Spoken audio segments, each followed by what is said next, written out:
What is up? What is up, everyone? It's Sunday night, September 21st, 2025. And we had high school football on Friday night. Yes, we did. Well, no, we had a lot of games this week. Did you see how many games it was on Thursday? It seemed like there wasn't as many this week as what there have the last few weeks. To me, it did. Maybe I'm just not remembering, but I've got two tabs put open because there were so many games on Thursday, plus the rest of them. I got you. So, what did we learn? I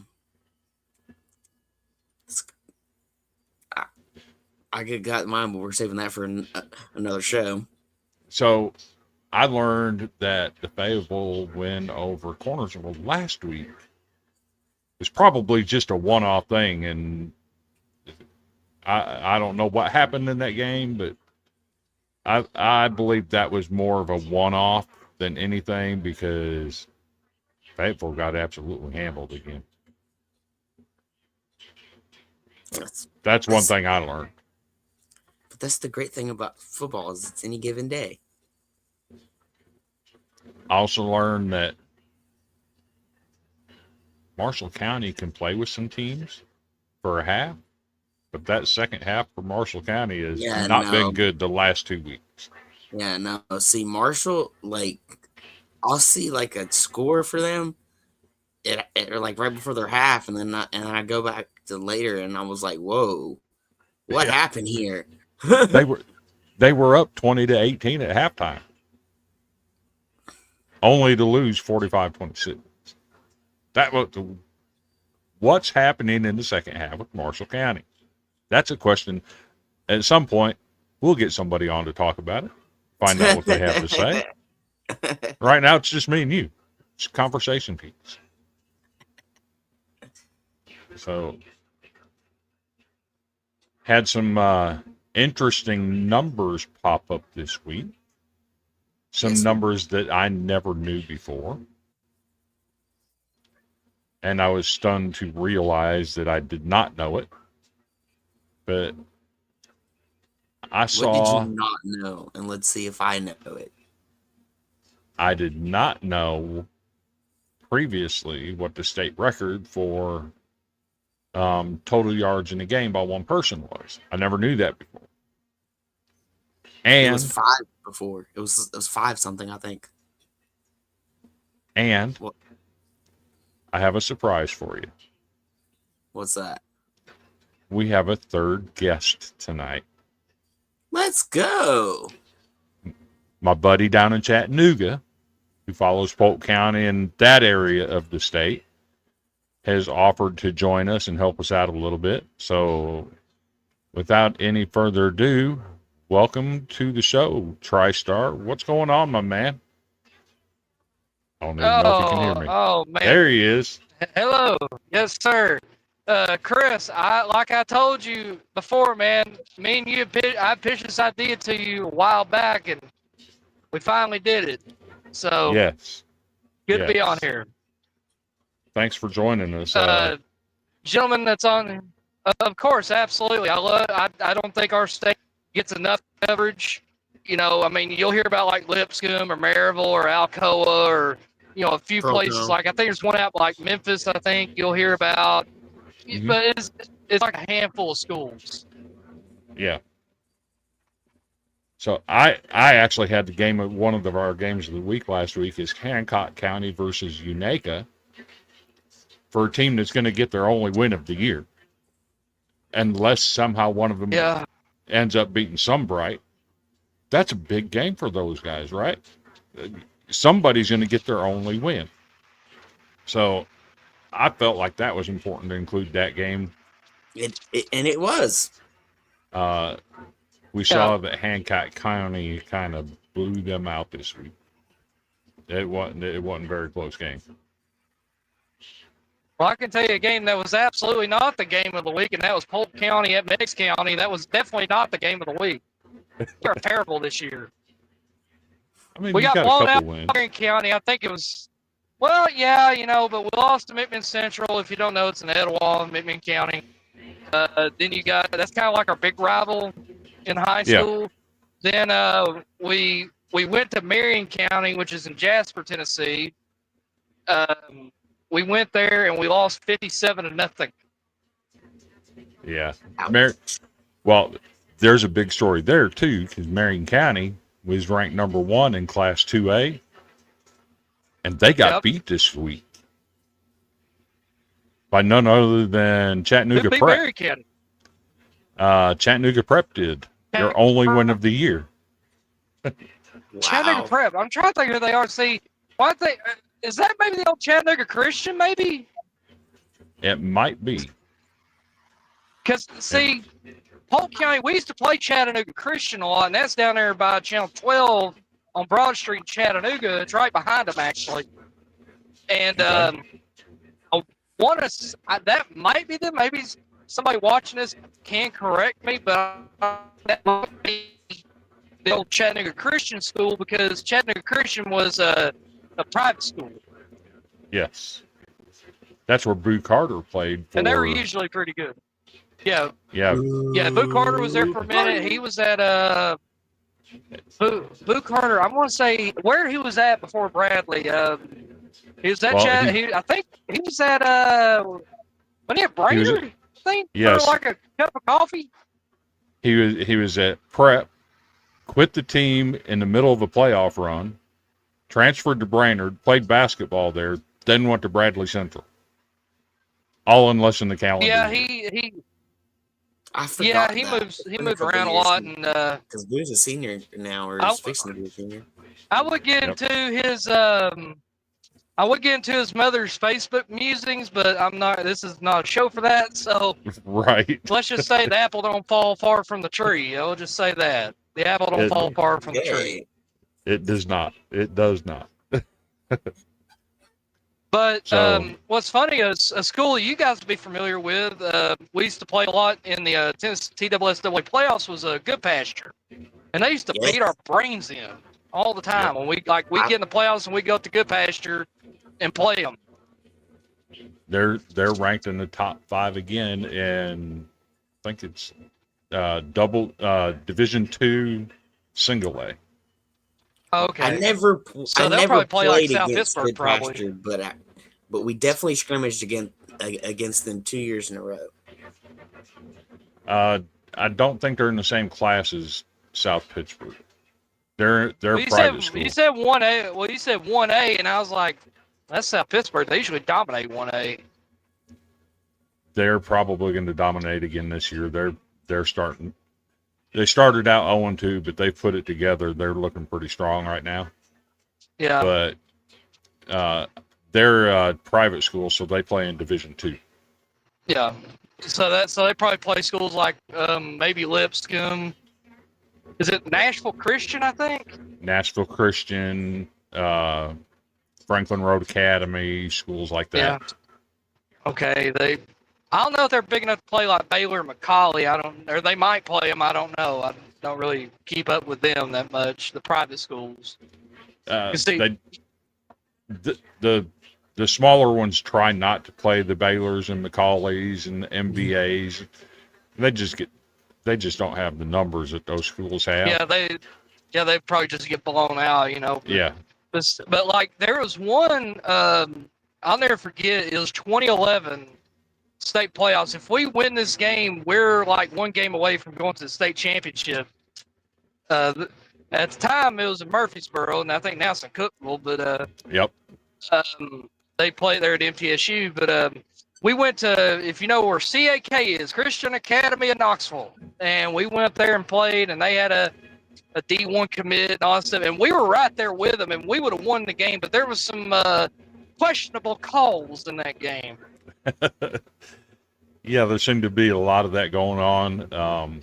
We were going to have that as a topic tonight, but we've decided to wait until we can get somebody on and interview them about it. Yes. Now, one of my favorite, now it's more basketball, but I want to say it was Smyrna and Riverdale, I think. It was like a girls' basketball game where they both tried to throw the game. It was during the high school playoffs.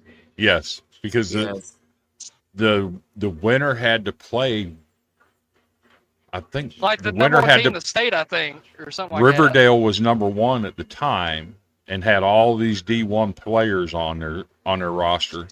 If people don't know, And Riverdale is in Murfreesboro. If people don't know. and it was Smyrna and Oakland, and they both tried to throw the game so they didn't have to play Riverdale in the next round. Yeah, like you literally had girls trying to make into the other team's basket and stuff. Like I heard from people that was up there, they said that was the worst game they've ever seen of any sport. Like it was that bad. It was gruesome. And I think it ended up didn't TWSAA end up disqualifying both of them? Yes. Yes. Took them both out of the tournament, and I think they fined both schools like $1,000 and just put them on probation, all kinds of stuff. They got hit pretty hard. They both. I think they lost. I think they lost postseason play privileges for 1 or 2 years. Yeah, 2 years, which is crazy. But that's happened in football before.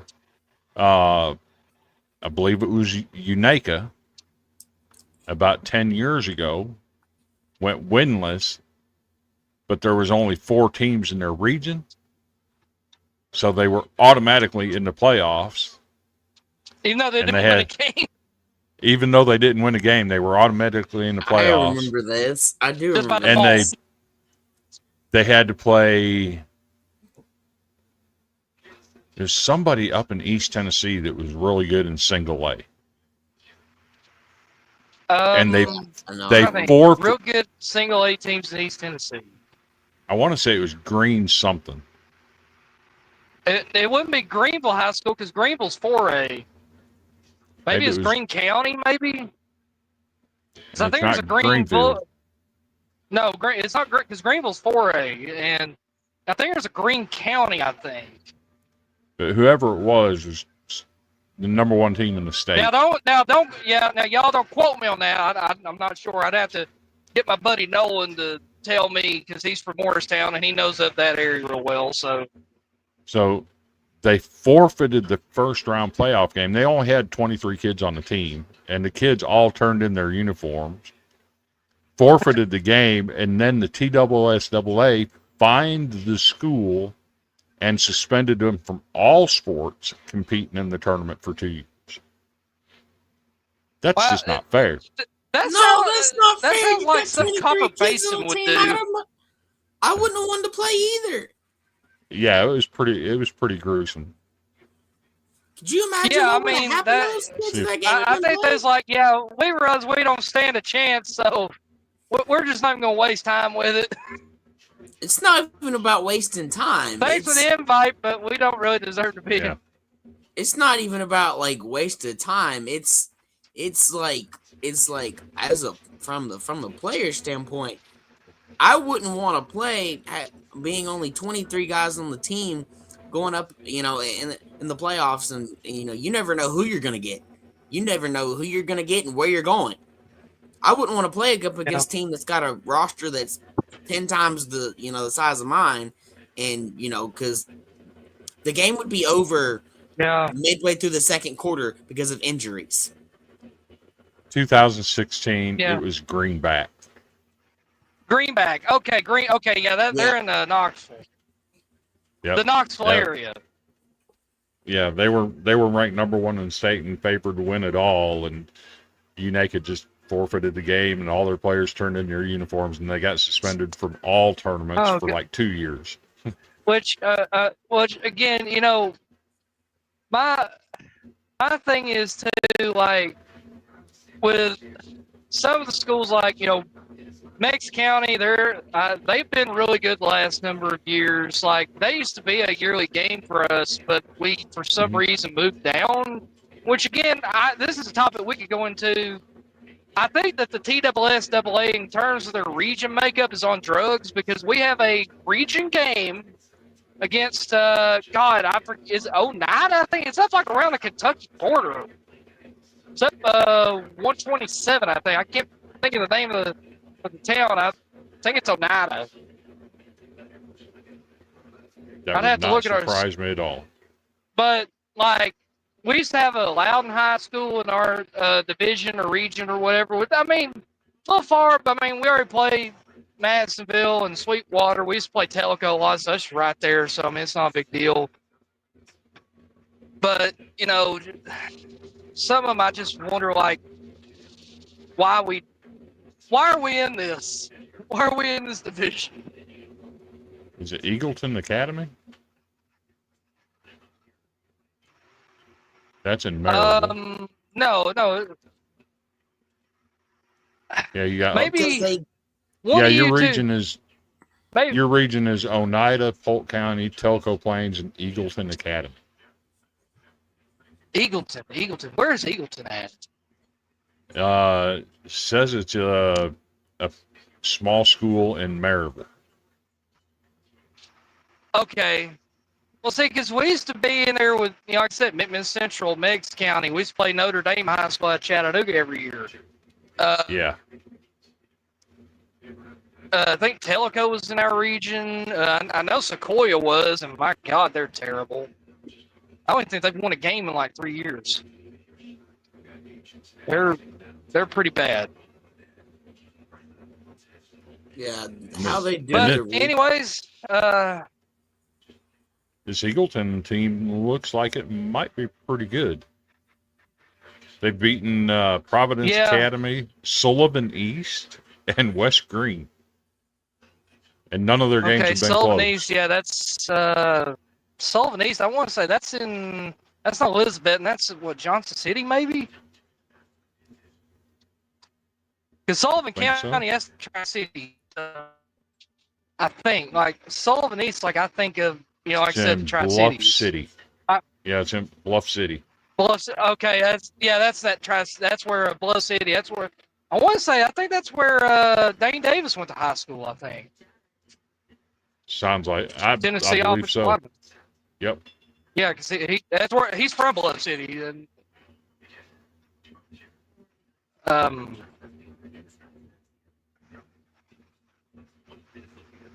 but had a big game in Chattanooga Friday night. Oh, really? Macaulay hosted the nation's #1 team at Mission Viejo, California, and pulled the upset. That's not really shocking. Baylor usually plays national teams, or Macaulay, or both of them, really. Mm-hmm. And Baylor, funny enough, mentioning them, Peyton Manning's son is, I think, their starting quarterback now. I know he's on. I thought he was on the 7th grade team. He might be. One of them. He's a Baylor. That's all you gotta know. He's at Baylor in Chattanooga. Yep. And little tidbit: Peyton Manning's wife is from Chattanooga. So. And here's the interesting part about that, though, is there's never been a Baylor quarterback that has gone to the University of Tennessee. Yep. If I'm not mistaken, one of your quarterbacks, Will Muschamp's son. Yep. He actually played last night. Yep. So pretty interesting. But, just kind of looking at that area, like there's been some pretty good football talent come out of the Chattanooga area. Obviously, probably the greatest one was Reggie White, Howard High School. Yep. They named their field after him. I want to say, I think it was Dwayne Goodrich. He was on the 98 National Championship team. I want to say he played at Bradley, I think. Had some good athletes come out of that area.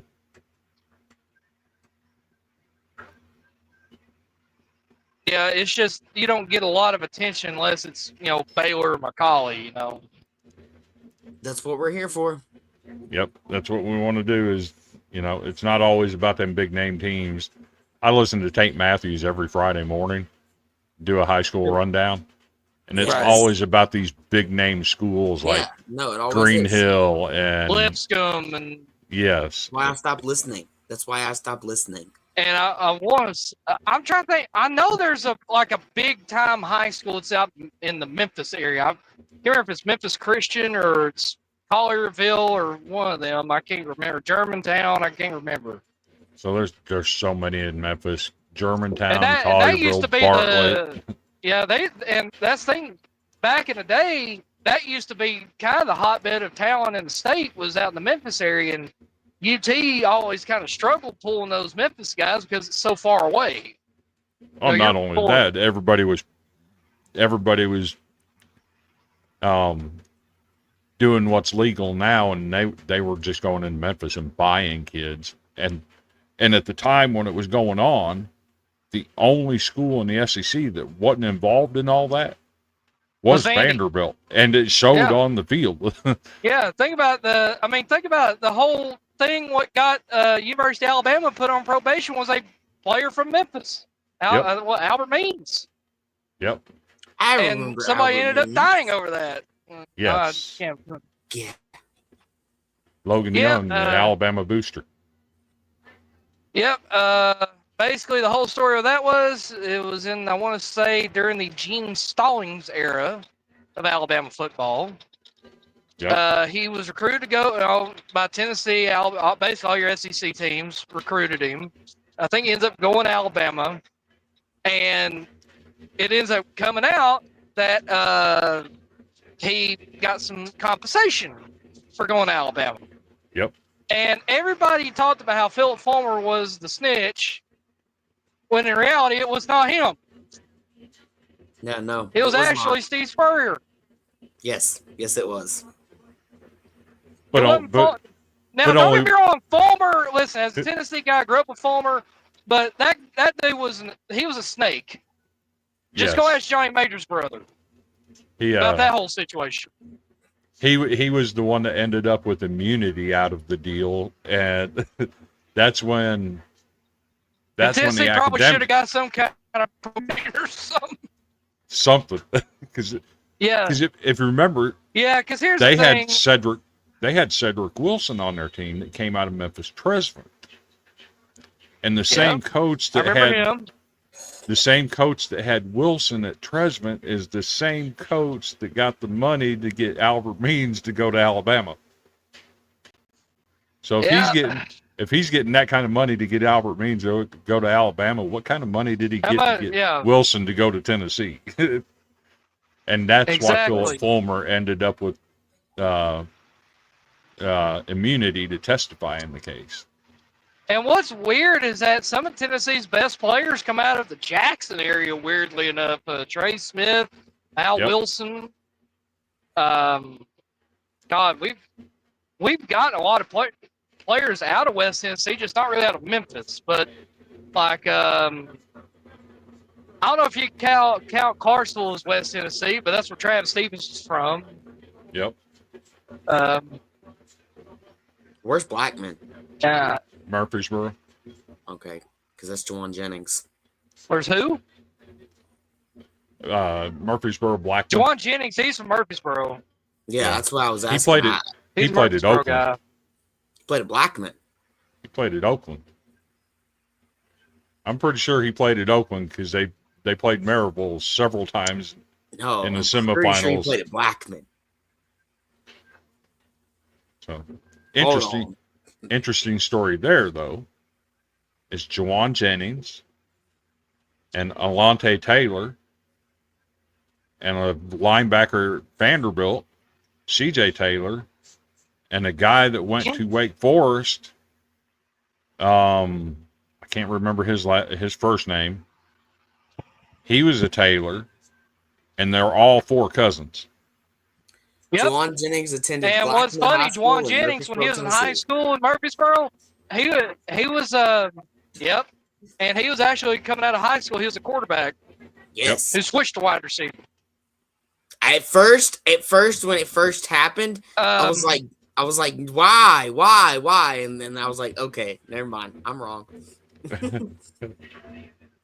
But yeah, because I watched his high school tape, and I fell in love with the kid. DJ Taylor, CJ Taylor, Juwan Jennings, and Alontae Taylor are all four cousins. Yes. Yep. So, and Alontae Taylor was a good player.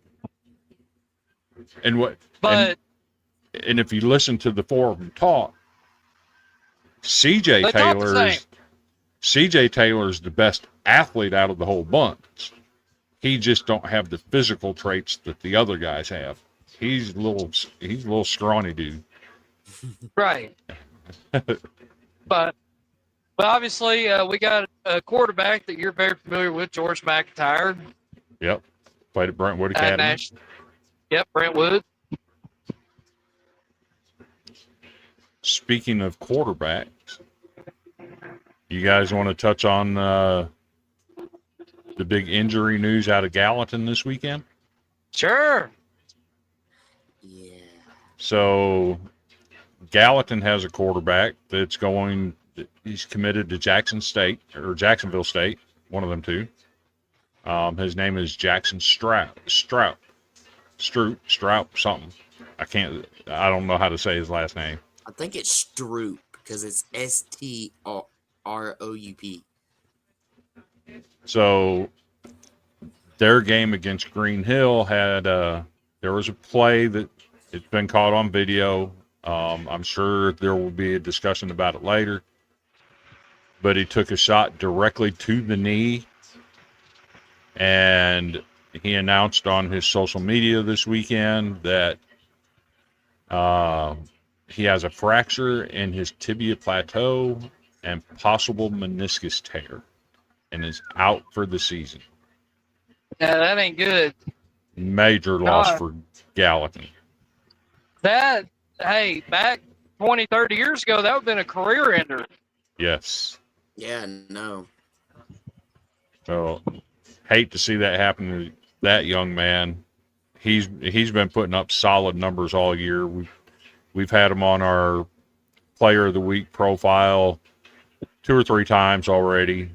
Yeah, and to see that happen to him, I hate it for the kid. He's pretty good football player.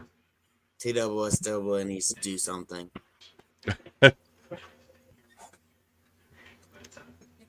Yeah, well, do you really expect them to actually do anything?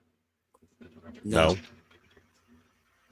Thank you. I mean, the problem is there's a shortage of officials right now, and a lot of the guys that are doing it just aren't qualified.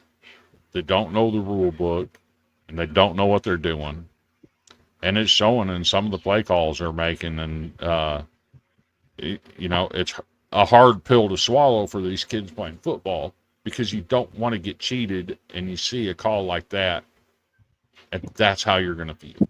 You don't even have to be a brainiac in football. That ball had been out of Jackson's hands for a good 2 to 3 seconds. Yeah, it was. Any common football fan knows that's a late hit. Yeah. But, what do you do? I was saying that sounds like a chop block to me. It's a hard topic to discuss, and I've reached out to a couple people to see if they'll come on and talk to us about it. But like I said, you hate to see the kid get hurt like that, because he's had a fantastic season so far. Yeah. But if you want to, we can talk about our Player of the Week nominations. Yes, sir. Okay, so our first one, we have Nolan Adams. He's a quarterback at Clay County High School. Now, Clay County, where is that? That's way up north near the Kentucky border. Okay. Between Cookeville and this, kind of between Cookeville and the Sumner County area. Okay, so that's like Livingston, Tennessee area. Yeah, up in that area. They're in the same region as all those schools. Pickett County, Clay County, they're all up there together. That'd be DeKalb County, I think, Tennessee. I think it's up there. I think that's up there too. Anyways, so he had 290 yards rushing, 3 touchdowns on the ground, 52 yards passing, and a 2-point conversion. That's a pretty solid night. Yeah, that's pretty good. A good friend of mine, fellow Polk County guy, he no longer plays football, obviously, but his name is Zach Miller. against Helena Sequoia. Had about 450 yards rushing one night. I think he ended up setting the state record. Speaking of state records, we'll get into that in a little bit. Right. You'll enjoy that one. Our next candidate, of course, for the third time in 4 weeks, Quincy Mitchell gets a nomination from Forest High School, running back, defensive back. Now, Forest High School is where? It's in Chapel Hill, Tennessee. It's in Marshall County. Right. Okay, so that's like West Tennessee, right. Ain't it? No, it's right here where I live. Oh, okay. So that's around Spring Hill area. Yep. So 27 carries, 308 rushing yards. Good Lord. Three rushing touchdowns. And in his role as defensive back, he allowed no catches. That's a solid night. Yeah, pretty good. Our next candidate is Jackson Jett I've heard that name. from Oliver Springs High School. On offense, he had 16 carries, 168 yards, and 3 touchdowns. 6 receptions for 174 yards and another 2 touchdowns. Now, did he pass for any? He did not pass for any, which Man, I'm shocked he didn't. He did everything. This sounds like literally he is the entire team, which if Oliver Springs, that's around Oak Ridge, that area. I think it's right next to Oak Ridge, basically. Yep. But here's the kicker. He also had 4 tackles on defense and an interception to go with all that. Oh, okay. Yeah. Which, funny enough about that area, like Oak Ridge, that area, that's where, played, I don't know why, he slipped my name, played at Clemson. He's in the NFL right now, wide receiver. T. Higgins.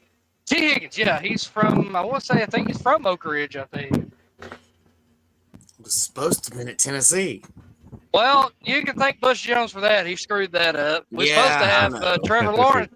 And that's saying Trevor Lawrence, yeah, he played at Cartersville High School in Georgia, but he was from Knoxville. That's where he's born. He's still got a lot of family in the Knoxville area. So, and here's the good one. Of the 2 of them, I'm still salty about T. Higgins because Trevor Lawrence ain't all that special. Now, Amari Rogers, T. Martin's son, was supposed to go to Tennessee, but again, we'll go into that's another topic for another day. Right. And our last one, who I don't think there was any discussion on this. I went ahead and made the decision myself. Our Spot the Ball podcast Titan Award of the week goes to Andre Adams, Antioch High School, class of 27. Nice. 507 yards passing for 4 touchdowns. 207 yards rushing and 2 touchdowns. Good Lord! For a total of 714 total yards and 6 touchdowns. He set the state record for the most yards in a single game by a single player. That's insane. Golf clap for Andre Adams. And well, I would clap while I'm driving, so just know I'm clapping in my head. He is a 4-star quarterback, which coming out of Antioch High School is unheard of. But he also has 12 D1 offers, including 4 from SEC teams, including Vanderbilt. He's a 3.07 student. That's good. And hey, shout out to Vandy, man. They're turning some heads right now with Pavia. Well, like I said, that's another topic for another day. But, we're gonna get there. And Andre we'll Adams, get there. Please don't go to Vanderbilt. Now, I'm assuming the other co-host, when he talks about Portland, I'm assuming you're from Portland, Tennessee. I'm assuming. Yes, sir. So when I think of that, I think it's a sign for Kentucky Downs and Franklin, Kentucky, or the way station. That's what I think of when I think of Portland, Tennessee. No, when well, you can let's see here. We got Strawberry Festival, that's Portland. You got Coy Brewer, that's Portland. Well, no, hold on. You got one. You got Strawberry Festival in Dayton too, in Ray County. You got one there too. They should Yep. have a big softball tournament there, but Those those don't even touch. Don't even touch. I don't know. The only one I've heard of is Dayton. And that's and just playing being up Dayton, honest. Tennessee, that's where the Scopes Monkey. Yep.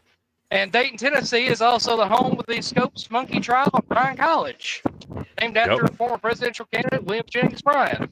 The real Strawberry Festival is in Portland. Well, So- if you ask Andy Kelly, he will tell you, who former Tennessee great quarterback who's from Dayton, played Ray County High School. He will tell you the real Strawberry Festival is in Dayton. Just saying. Yeah. And he would be wrong. The only one I've ever heard of is the one in Dayton. I'm just being real. So I went through the schedule earlier today, and I picked out our 5 games to watch. Okay. So we have 5-0 Oakland at 5-0 Blackman. Yeah, that'll be a good one. We have, 4-0. They're both 4-0. I misspoke there. And then we got That's still gonna be a good one though. number 2. I got 4-0 East Hamilton at 4-0 Ray County. Ray County, the East Hamilton Hurricanes, right there down by Ottawa, and that's how it's pronounced, Ottawa, not Ottawa, Ottawa. Yep. My number 3 game, I got 1-3 Pearl Cone at 4-0 Springfield. The reason I put that on there, I hope reason- Pearl Cone wins. Please give Springfield their first loss. so the reason I put it on there, you think a 1-3 team playing somebody that's 4-0 should be given, right? Yeah, easy dub. Not quite. Because when you look at Pearl Cone's 3 losses, Yeah, Pearl Cone's played a gauntlet. that's about as brutal as you can get. When you start out with MBA and CPA, no, they're 1-4. These are all 5-0 teams. Pearl's 1-4. So you've had MBA, CPA, BGA, and Oakland as your 4 losses. Good Lord. Yeah, no, they played a gauntlet. Hey, whose mother did they slap to get that schedule? I mean, my I don't God. know, but that's brutal. I thought Polk County's schedule this year was tough considering what we got, but good Lord. I So don't now- think we win a game. So now you got unbeaten Springfield coming in. Pearl Cone, with a 1-4 record, is still ranked number 5 in the state. Yeah, I guess just off their brutal schedule, I guess. So they got their first win Friday night. Can they keep it going? Are they good enough to play with Springfield? I think that's going to tell the rest of the season for Pearl Cone. Well, I think they when it are. came to those games with NBA and all them, were they close games and they lost by a field goal, or were they blowouts? They were blowouts. I still think Pearl Cone's better than Springfield. But that's the problem is they all get to recruit. Springfield doesn't. Yeah, that's just local boys. Yes. So, number 4, down there in West Tennessee, over in Memphis. 5-0 Memphis Central at 5-0 Germantown. That'll be a good one right there. And then our number 5 game of the week, widely regarded as the number 1 team in the state in all classifications, Chattanooga Baylor at MBA. in West Nashville. Yeah, no, that's going to be a good game. That's going to be a damn good game. That's going to be a barn burner. So there's a lot of elite level talent going to be showcased in these 5 games this week. Is that game going to be on like ESPN or like ESPN Plus or something like where you can watch that game? I don't know, but it should be. It should be, but it won't be. For the longest time, when it came to East Tennessee, your 2 really top tier schools, even though they weren't, one is up there in classification. One is 3A. I think now they're 4A. It's Maryville and Alcoa. Yep. But and Alcoa is ranked number 1 in 4A now. They jump up a class and they're still number 1. My God, how many state championships has Alcoa won? They won a lot. 13 straight in 3A. And before it was 3A, they were in 2A. They won that one, so it's 14 consecutive years they've won a state title. That's incredible. Yeah, which that just speaks to the coaching there at Alcoa. It's top notch. Same coach. And yep. Listen, Maryville is usually up there too. I think they played Bradley this year, and I think that was a big upset. Man's won 14 state titles and he's still staying. Man, go get a college job, my guy. Hey, he's happy where he is, and they are paying him handsomely. Oh, I'm sure they are after 14 straight. I want to say, I think the coach at Alcoa might be one of the highest paid coaches in the state. Probably. Don't quote me on that, but I think he's up there. And here's the thing. The one that built the entire program retired like 3 years ago, and they had a change at the head coaching spot, and he's just continued to roll with what he was handed. Well, I mean, when you've been given the keys to the Cadillac, I mean, it's hard to wreck it. I mean, like Maryville, they've taken a step down. They're still ranked in the top 5 in 6A. But when Gary Rankin left there to retire, it made a difference in the program. But now he's come out of retirement and gone down there to Boyd Buchanan in North Chattanooga. Good old Boyd Buck. And has built a monster down there, too.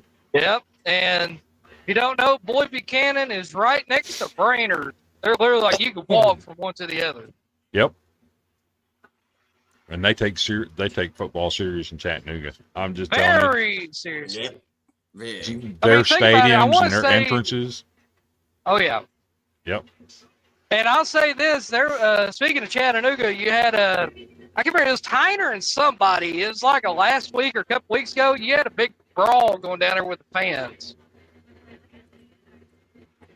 I want to say that it was Tyner and somebody. I can't remember who the other team was. I want to say maybe it was Chattanooga Central, maybe? I can't remember. It was somebody. It might have been. I don't think Marshall County would have taken very many fans down there this week. No, this was so maybe when you guys can pull up their recent schedule, and once you hit the team, I can tell you exactly which one it was. Just a second. I can do that. Because like I said, I want to say it was Chattanooga Central, I think. It was like 2 weeks ago, I think. It was like all over the local news. Because it was mainly students that were getting into fights with each other, and students getting arrested and stuff.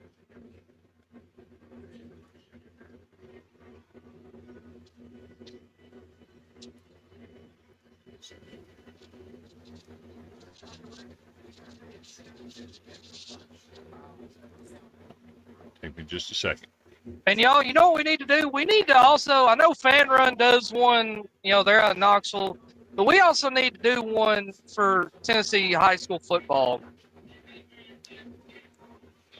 I'm betting the game you're thinking of is Red Bank. Red Bank, yes, it was Red Bank. It was Red Bank and Tyner. And of course, Red Bank, home of the famous Gerald Riggs Jr., who played at Tennessee. Yep. He was one of the highest rated recruits in state history. Played at Red Bank. Yep. Red Bank's not like a big school. I mean, it's decent size, but it's not like Baylor or Chattanooga. Well, I guess now Chattanooga Prep. It's not McCallie. It's not Bradley. It's nothing like that. And Right. he was just recently the offense coordinator at Cleveland High School. Okay. So, other than that, I don't know of anything else to put on here tonight. I can't think of who Polk County's playing this weekend. I have to look at their schedule, but they don't have a bye week for a minute. Maybe one of you fine gentlemen can look that up for me. I know I Polk should probably County. came in this long. Yeah, Polk County. I was Oh, looking you're at their good. schedule earlier, but I noticed we had like 4 of our next 5 games were like road games or something like that. I think it started a couple weeks ago.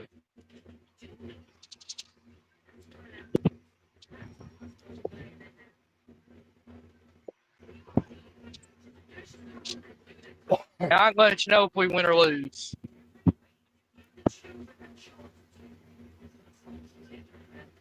Let's see. Let's see. At Meigs, at Bledsoe, home against Pigeon Forge, home against Eagleton, and then at Oneida. So we play. You say at where this week? At Bledsoe. At Bledsoe. Yep. We might win that one. But you did have a stretch where 4 out of 5 games were on the road. Yeah. Marion, Sequoia, then you had Sweetwater at home, then Meigs and Bledsoe. That's a pretty rough stretch. We might beat Bledsoe, but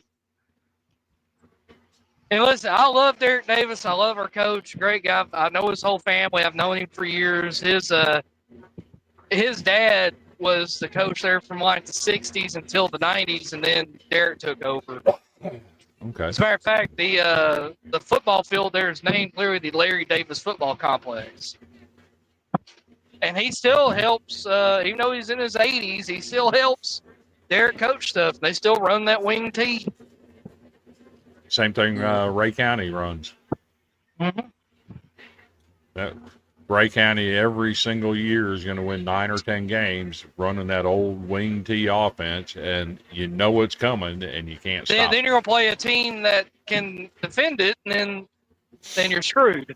Yep. It's not really hard to defend. Because back in the 2000s, Polk County was in the playoffs literally every year. But they would go play, like I said, they go play a Good Pasture or a White House or a CAK or one of them in the playoffs, usually in the first round, and just get destroyed. I mean, like it wouldn't really be close. Yep. But like I said, he's been there he even left for a stretch and then he came back. We were coached by a guy by the name of Rusty Brewer for a little bit. I like him as a guy, but I wouldn't really say he's a great head coach. Good guy though, but I just wouldn't really, I think he would even tell you that. Like he shouldn't have been a head coach in football. Just good as an assistant though. Right on. The wing But, tee you know, I offense mean, we'll see how. I wish people would just abandon it. It's so old and outdated. Well, and here's why. Well, here's why schools like I can tell you. Here's why schools like Polk County run it. And I can't answer Portland for Ray runs it. County. I can't answer for other schools that run the wing tee. Okay, well, it's probably because I know Derek would love to run a more modern type offense, but we don't really have the receiving options to run anything other than like a wing tee. We Yep. very seldom had receivers that could run anything outside of a wing tee. And that's a lot of problem with most high schools in Tennessee. That's why a lot of them run it. Yeah, because that's, an offense you could run if you don't really have that much talent. It's kind of like why Georgia Tech ran the triple option with Paul Johnson for years. They weren't getting the guys at that time, but they could run that triple option because nobody knew how to defend it. That's why the service academies, Army, Navy, and Air Force, that's why they run a triple option type offense. Yep. Georgia Tech had some dogs back running that offense. Oh, definitely. They've had some Oh, yeah. dogs over the years. Now, if you're thinking of Demaryius Thomas and Calvin Johnson and Reggie Ball, that was before Paul Johnson. No, I'm talking about when they were running the triple option. Paul Johnson got there in 09, I think, 08. Yeah. I'm talking about when they were running. I can't think of any big-time players that played there during that time. It was a bunch of nobodies you never heard of. I can't think of his name to save my life, but they had a quarterback in like 11 or 12, might have been 13. Yeah. No, they had a quarterback he was good at running I actually enjoyed watching, and I normally don't watch option offenses. I get bored. I just love watching the pancake blocks and those option offenses. Which, again, I guess I'm too old school. Yeah. Which, again, I'm kind of old school in terms of offenses. I don't get me wrong. Being a Tennessee guy, I like, spread the ball out and all that stuff. But I would love to see, even though it's banned in college football, I would love to see somebody bust out just one time, just for the heck of it. Bust out the flying wedge. So, I actually saw a play last night in our game. Vanderbilt ran a triple tight end stack to the left. Good Lord. And when they snapped the ball, all three of them pulled to the right. Now you got 8 offensive linemen blocking for this guy that goes untouched 40 yards for a touchdown. That's stuff like that's just not fair, right? Yeah, well, see, the reason that they banned plays like the flying wedge is you had, back in the early 1900s, you literally had players dying on the field. Yeah, no. Yeah.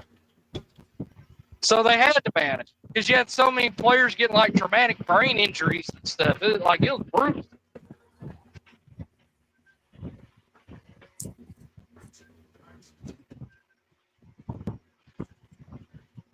But I don't know. Can you see your screen, TriStar? Yeah, I can see it. I can see you. How about if I show you some Quincy Mitchell highlights? Sure. Quincy's. I love Quincy.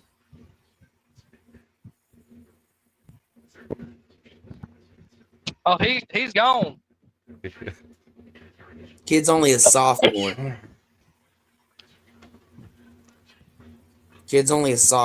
Where's he out of? Forest High School, Chapel Hill, Tennessee. Oh. Got any D1 offers yet? I don't think so, but they'll come. They're coming. He's been working with the defensive backs coach at Murfreesboro, Oakland for 2 years.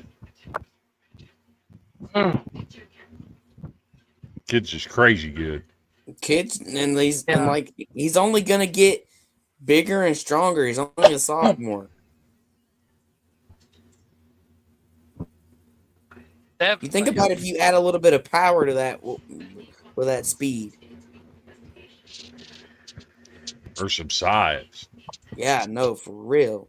He's just gone.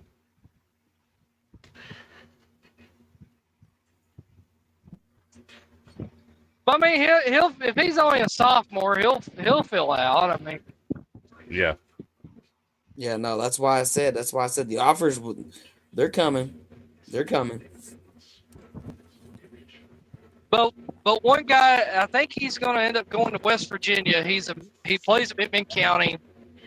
He's an offensive lineman. He's a big old boy too. I really want Tennessee to go after him. He's Tennessee guy through and through. His name's Cam Goforth. You can pull up his highlights, man. That dude's so good, and he works hard. And what's funny is his family is actually from Polk County. All the Goforths from there, but his parents, they live in Athens, so he goes to Pittman County. This kid's like 6'6" and 300. I mean, and he's in high school. If you can't pull up his highlights, man, just tell me this guy wouldn't be just an absolute crap wrecker on any offensive line. Oh, you get a guy that size, they should be a crap wrecker. Yeah. Yeah, I know. I think he got. Unless their name is I think he took Isaiah a couple of Wilson. visits to Tennessee, but I don't think they ever offered him. But yeah, Chris or the other guy, maybe one of you can pull up his highlights because I want the people to see this kid. I really do. What was his first name? Cam, C-A-M, like Cam Newton. Cam Goforth, Goforth. He's at Pittman County, home of the Chiefs, or the Cherokees, wherever they are. 6'4", 320. Well, I knew he was. He's a big boy. Good God. Put his highlights on here so everybody can see it. Okay. Just watch him run through people like shit through a tin horn. Give me just a second. Spot the Ball podcast, where we're showing offensive lineman highlights. We're going to display all y'all.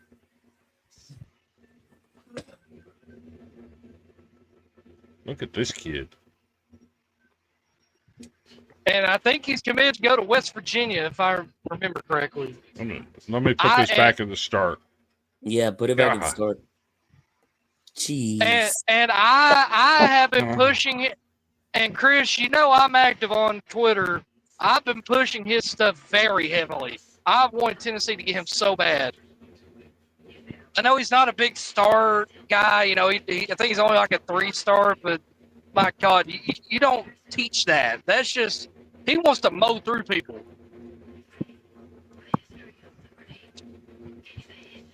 That's just filthy work. Yeah, no, he's now, I guess the argument is like, well, he's not going up against, top tier competition. I'm like, but Pittman County's like 5A. Ain't like he's, at South Pittsburgh or whatever. I mean, he's going up against good talent. But good Lord. I mean, those other players, they got families. Like, he don't have to do that to them. No, we don't. Good God. He's just shoving people. Yeah. I mean, it literally looks like an all-pro going up against high schoolers. That's what it looks like. Like, imagine Orlando Pace going up against, like, a 1A high school guy. That's, like, half his size. Like he'll be in the hospital. Exactly. That's basically what it's like. I mean, I really wish Tennessee would have took a look at that kid because, man, I've been pushing his stuff so heavy for a long time. And like I said, he's got Polk County connections. His family's from Polk County originally. We didn't even offer him. He took a couple of visits to Tennessee, but I don't think they were that interested. Because I think what it was, because they already had. This is the one thing that I really go against Glendale beyond. Like, he gets his mindset on a few guys, and that's it. Unless you're just blowing him away, you're not going to get their interest. That's filthy work, what I just saw. Yeah, no. Exactly. Tell me he would not fit in the SEC. That's SEC material right there. Yeah, no, that's... And he's from 45 minutes to your southwest. Right down I-75 there in little bitty Athens. No, I've been saying for... Not Athens, Georgia. Athens, Tennessee. I've been saying for years in all different coaching staffs, Butch's, Heupel's, all of them's, that that they don't look at Tennessee kids nearly as enough as they need to. Well, they look at Tennessee kids, but it's only like the highly ranked kids. Exactly, that's what I'm saying. They're not looking at guys at Pittman County. Think about this. One of the best offensive linemen Tennessee has ever had is from Meigs County, named by a guy by the name of Jeff Smith. He played in the mid-90s, played in the NFL. He was not a highly touted recruit coming out of high school. He was just a big raw-bone country boy is what he was. Sometimes that's one thing. Get them big corn-fed offensive linemen, and Yeah. Why do you think Nebraska did so well for so many years? Yep. and they've clung to it ever since. Well, this gets into another topic that I'm not very happy about, but the guy that ruined Nebraska single-handedly is currently a member of the Tennessee Titans coaching staff, and his son happens to be the head coach, and his son is every bit as bad as he is. And, well, here we go. I'm on my rant. Oh, are we talking about Callie now? Are we talking? Okay, you got to look at the history of Brian Callahan, who is his father. His father's Bill Callahan. Okay, he took over a team that went to a Super Bowl, right? The following year, they were 5-8, and they fired him. And then he went to Nebraska and tried to take a running offense and make it a passing offense without having the talent to do it. And that was the end of Nebraska dominance in college football. Yeah, no, They've never been the same. I'm for one, Papa Callahan's supposed to be this great offensive line coach. Obviously, he's not. He's not. He's obviously not. This offensive line looks worse than it did last year. Yep. And his son is way in over his head. He looks lost. I apologize. I'm back. What did I miss? I was passing a way station. I had to take my headset and stuff off. So what did I miss? You missed me going off about Brian Callahan and Bill Callahan. Yeah, now we're talking about the Titans. Yeah. So we could have a whole other show about the Titans. Again, I am from Tennessee. I'm from beautiful little Polk County, Tennessee. But I am a diehard Falcons fan, and we look like crap today. And people's like, "Wait, you're not a Titans fan?" I'm like, "No, I'm closer to Atlanta than I am to Nashville." Okay, well, at least Atlanta looks... I said, think about this. Going to Nashville, I got to drive over a mountain. Right. At least Atlanta is good old Mount Eagle, promising. home of Sewanee.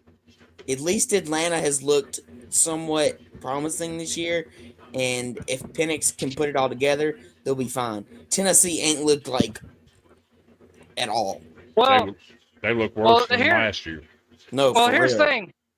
The fine people of Davidson County have been getting absolutely sexually assaulted on their taxes with all these new stadiums that they're building just to have this. Right. You're not wrong. I mean, here's the thing. I get it. You want to have Super Bowls. You want to have all this. You want to make Nashville more than what it really is. But, again, I can remember when you could drive through Nashville with no traffic, and now, my God, it's brutal. Yeah, brutal. And here's the thing. I-840 was supposed to be a full loop. Yep. But the people on the northern part of the metro area were full of what you call NIMBYs. If you don't know, that means not in my backyard. Can't have that. Here's where I'm at with the Titans. Think about this. When they were building... Okay. It's simple. Amy sell the team. Get the Callahans the hell out of here. Don't none of them give a shit about Tennessee Titans football. No. The problem is... And give the Oilers back to Houston. No. Amy don't need to sell the team. She needs to fire Chad Brinker and the coaching staff. Period. The end. That's something I've never understood. Why doesn't she need to sell the team? All the Houston Oilers stuff when you have because this is her, her big thing, and she's. Well, I'm not saying sell the team. I'm saying work for Washington. Sell the team. I'm saying sell the history and the right. Well, no, I'm saying sell the rights to all the Houston history and the Houston Oilers name to Houston. No. Why? Why? It's ours. Because the Adams family owns it. That's why. Yeah, and I know the Adams family hates the city of Houston. I know the whole history of that whole movie. Yeah. And the That's whole not thing true. with the That's not true Oilers at all, moving to because Amy Tennessee still was lives in absolutely Houston plus to for this anyone. day. Amy Adams. still lives in Houston to this day. Amy Adams, wait, she don't live in Nashville or the surrounding suburbs? Yes, she lives in Nashville. I was about to say, like, why would you own a team in Nashville and not at least live in the Nashville area? Like, that don't make any She spends sense. more Like, of why her would you time in live in Houston than in Nashville. That's already been That's- reported. It's That's not already true, been out. That's It's not true. It's I don't- not true. I trust the people that are saying it. I can tell you it's not true. Maybe she finally moved here, but She's lived here for 10 years. no. Okay. But if I'm people don't telling know you. the whole, I'm well If people connected. don't know- She's lived here for 10 years. well, if people She don't lives know in the whole Franklin. story behind that whole move, yeah, cool. If people don't know the whole story behind that whole move in the first place, Bud Adams at the time, who was Bud the owner of Adams Houston wanted the Oilers, wanted a new Astrodome- stadium in Houston. Bud Adams wanted a new He stadium. wanted it basically either gutted and completely renovated. He wanted a new stadium, and the city of Houston didn't want to build one. They're like, that Astrodome was fine. So he traded everybody as a big middle finger to the city. And Yep. he packs up and he moves to Tennessee. But they don't play in Nashville at first. They play in Memphis at the Liberty Bowl. And here's the thing that people don't know. People in Memphis only really care about stuff in Memphis. They don't care. Unless you're homesteading there, they do not care about you. Right. And Memphis and Nashville have had a long-standing rivalry with each other for many, many decades. And you're moving to Nashville, which is, the fan base you're going to be with, that's over 3 hours away. And if I'm not mistaken, wasn't there like some major construction project on I-40 at that time? Yes. So you weren't getting any fans. Well, actually, they weren't getting fans, but they were opposing team fans. And because the stadium got delayed because the tornado went through Nashville, they had to play at Vanderbilt Stadium for like a year. And they were mad about that because they couldn't sell alcohol. Now, I would have been okay if we'd have kept the Tennessee Oilers. I'd have been okay with that. No, you got to rename it. But we gotten way off of high school sports here. Why do you got to rename it? Huh? Why you got to rename it? The Raiders, the Because Raiders are still the Raiders. People think of Because we're not Al Davis. Simple as that. Yeah, look, you're very right. Think about it. Is Tennessee known for oil? No. Tennessee's known for rednecks, hillbillies, country music, and blues. That's what it's known for. Yeah, okay. Okay. You're right. But yeah. Yeah, no, we got off on a way tangent. But it's all good. Yeah, we went way out left field, brother. Yeah, it's all good. They do a lot for high school sports. I will give them that. Yeah, the Titans do. The Titans do. The Titans. I'll tell you what would have been a good name for the Titans. And The Tennessee Copperheads. Well, that, or you could have called them the Tennessee Kings. The reason being, if you're a wrestling fan, Jerry the King Lawler's from Memphis. He's a big Tennessee guy. Yep. I don't mind the name. Good name to that, but again, like I said, we went way off the deep. Yeah, no, we did, but well, listen, y'all, we're 3 average Joes trying to run a show here.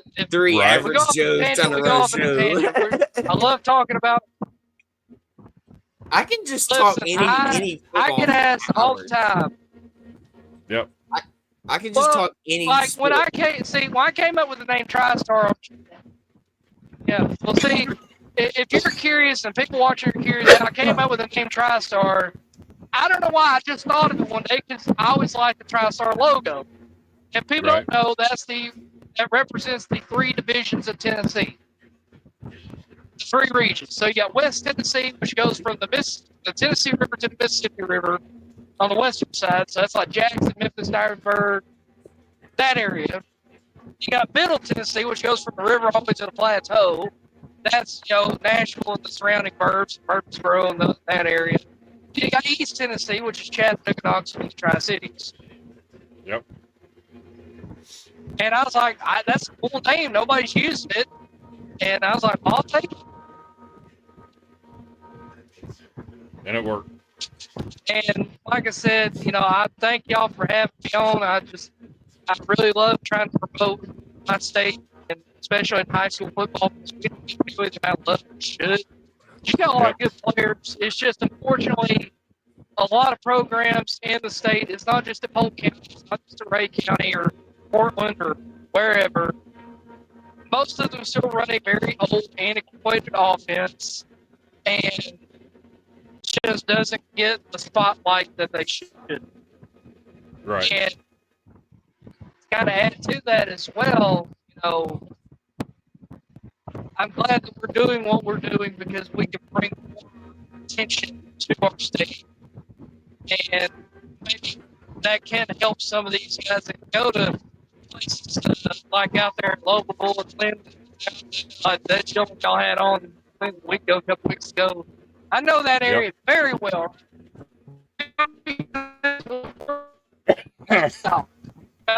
In about 20 minutes, you'll be in Linden. Nice little barbecue place down there in Linden. Got a big truck parking lot. I used to stop there several times. Got a Sonic right across the street.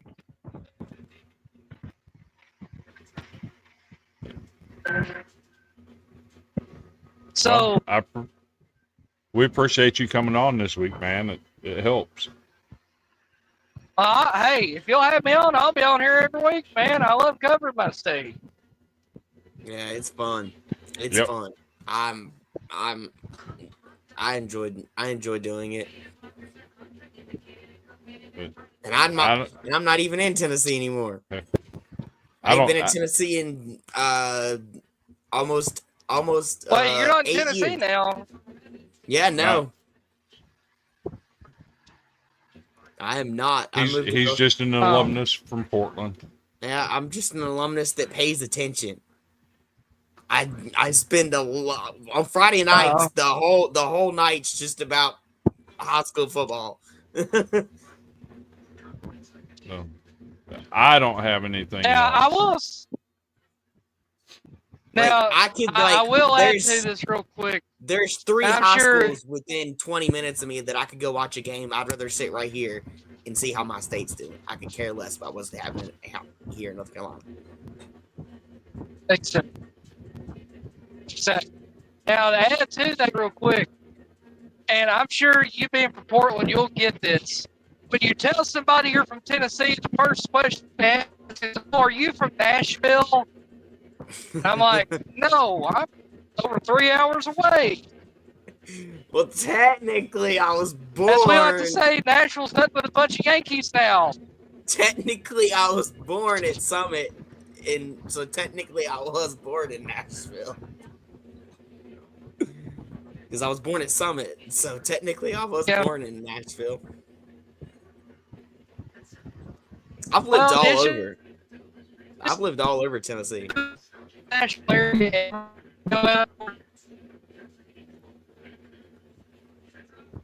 Good old Cheatham County. I'll go up there. My boy Ryan Upchurch. Yep. Nope. Because that way you're close to Nashville, but it's still actual people that's from there.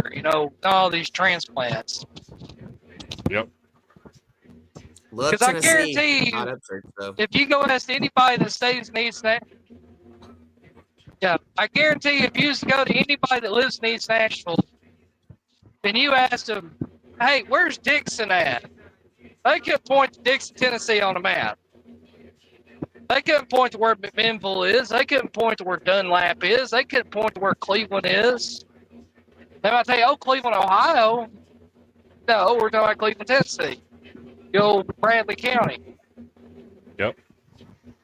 Truthfully, our state is underrated as hell. It's a beautiful state. But it's underrated. Absolutely. I mean, think about this.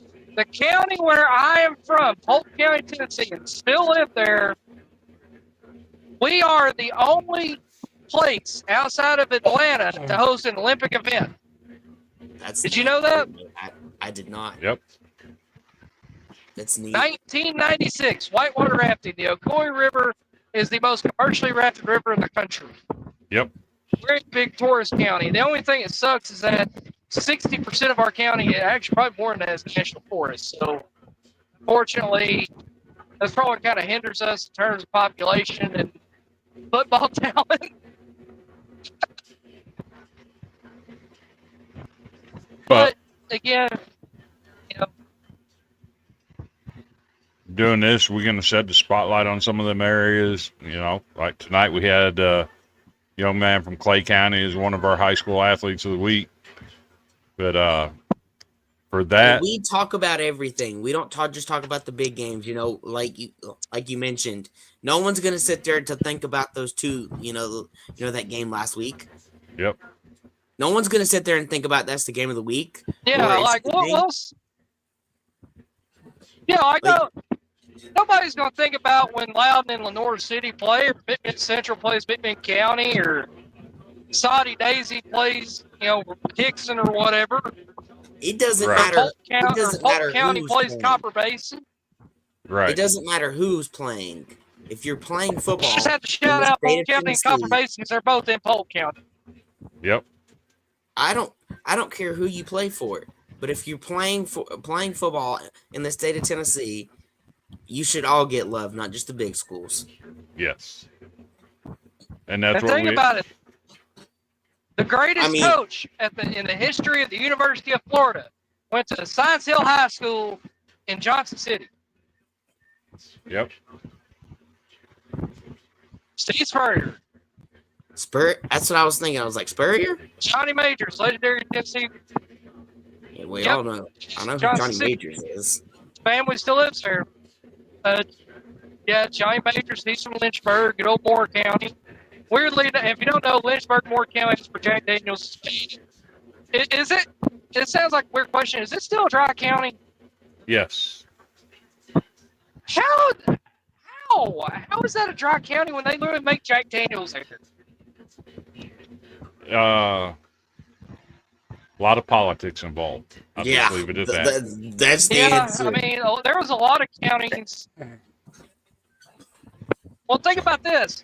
Bradley County, which is where Cleveland is, it was a dry county until not even 10 years ago. Yeah, I remember that.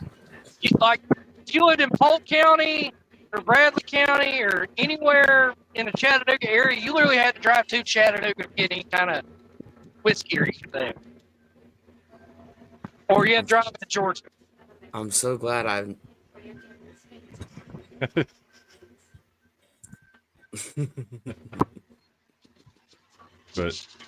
But again, this is a high school football show, and that's a topic for another day, Right. About why counties in Tennessee are still dry counties. But heck, even little bitty Polk County used to now. And we became a wet county before Bradley County, which is hilarious. But it's whatever. I'm not a drinker, so I don't care. So. Right. But I don't have any other topics to cover tonight, so yeah, no. What do you say we meet back next week at the same time, same place, 6:30 on Sunday night? Yeah. Talk about next week's games. Hey, Chris and other gentlemen, if you're down, we should do this on Friday. Obviously, if work's an issue, I understand, but we should do on Friday nights as the games are happening, give score updates for each part. Yeah, basically like a scoreboard show. The earliest I could do it is like 9:30. That's what I was about to say. He's at work. Oh yeah, we could but I don't know. That'd be something that we could look into and maybe try to figure out. Watch, we are working. Yep. Yeah.